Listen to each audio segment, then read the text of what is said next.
मुंढवा जमीन खरेदी प्रकरणी मुद्रांक शुल्क भरण्यासाठी 10 दिवसांची मुदत दिली गेली आहे।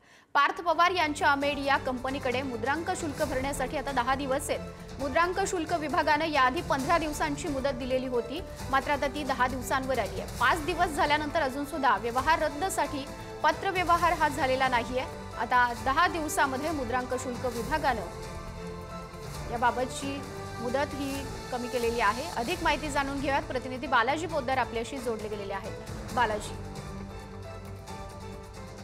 माधुरी, आपल्याला माहिती आहे मुंढवा जमीन प्रकरणी मुद्रांक शुल्क विभागाने जी आहे ती एक नोटीस पार्थ पवारांच्या अमेड या कंपनीला दिलेली होती। व्यवहार रद्द करण्यासाठी ही 15 दिवसाची नोटीस होती आणि या नोटीसमध्ये कंपनीकडून शुक्रवारी जी आहे ती फक्त विचारणा करण्यात आली, कुठलीही कागदपत्र सादर करण्यात आलेले नाहीत। कारण या सगळ्याचा मुद्रांक शुल्क जो आहे तो 42 कोटी रुपये आहे आणि तो कोण भरायचा हा सगळा प्रश्न आहे आणि या सगळ्यावरची विचारणा जी आहे ती कंपनीकडून करण्यात आली।